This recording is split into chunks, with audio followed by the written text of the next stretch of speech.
आज त साउसँग कुरा गर्छु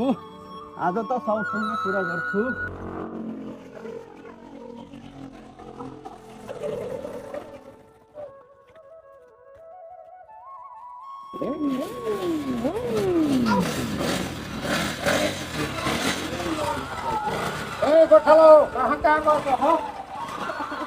हजुर मालिक। बिहान घरले के हो घाँस काटेको? कस्तो कुरा गर्नु त मालिक, यत्रो घाँस काट्ने, यत्रो गोबर छोरी, तपाईँ भन्नुहुन्छ यति काम गरेको म एक्लैले कति गर्ने? गोबर छोडेको छैन त। ल मालिक हेर्नु न राम्ररी, अब तपाईँको गोबर गोबर खाने यस्तै छ त, अब यसलाई कोट्याइ तल त्यसै आउँछ तल दिएको छ त हजुर। अब के गर्नु, अब पैसा पाएको छैन मालिक। तपाईँ दैलेखले काम मात्रै भन्नुहुन्छ मालिक, तपाईँ काम पैसै नदिने, म घर परिवारलाई के पठाउने मालिक? कतिपल्टको कति एक महिनाको तलब बाँकी छ। हजुर अब हामी गरिब दुखी मान्छे, अब पैसा घर पठाउनु पर्छ, बाल बच्चालाई पैसा दिनु पर्छ। पैसा दिइरहेको छ त्यसको हिसाबै अझै। अरे मालिक त्यसो नभनिहाल्नु मालिक, म तपाईँ बिना त अब तपाईँ छ र म छु त, म तपाईँ भएन तपाईँले यस्तो भने त कसरी चल्छ त मालिक? राम्रो काम गर्नु। केही खाएको छैन, भोकै छु, केही खाएको छैन मालिक, केही मालिकनीले केही दिनु हुँदैन, अलिकति भुजा दिनुहुन्छ। पेटभरि खाएर कहिले खाएको मालिक, यति भुजाले कसरी हुन्छ? यस्तो काम गर्नु मेरै घरमा बसेर अहिले मोटाइरहेको।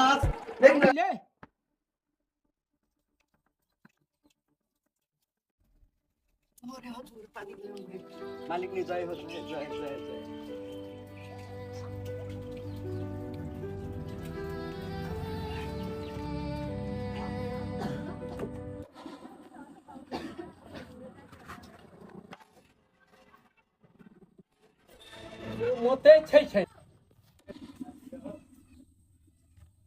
सोमत छैन एउटा। अहिले शिक्षा यत्रो भएर पनि बुद्धि नआएको आफ्नो धन्दामा।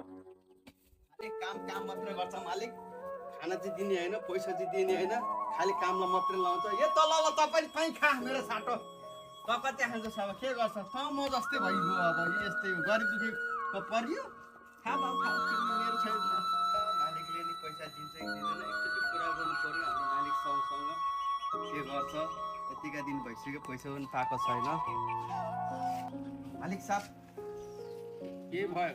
पैसा थुप्रो दिन भइसक्यो, महिना मरि कति कति दिन भइसक्यो, आज 10-12 गते भइसक्यो, पैसा दिनु न, खोइ पैसा पाएको छैन। अब पहिलेको हिसाब कति छ? अब पहिलेको हिसाब त हजुरलाई नै थाहा होला, हामी पढे लेखा भयो भए त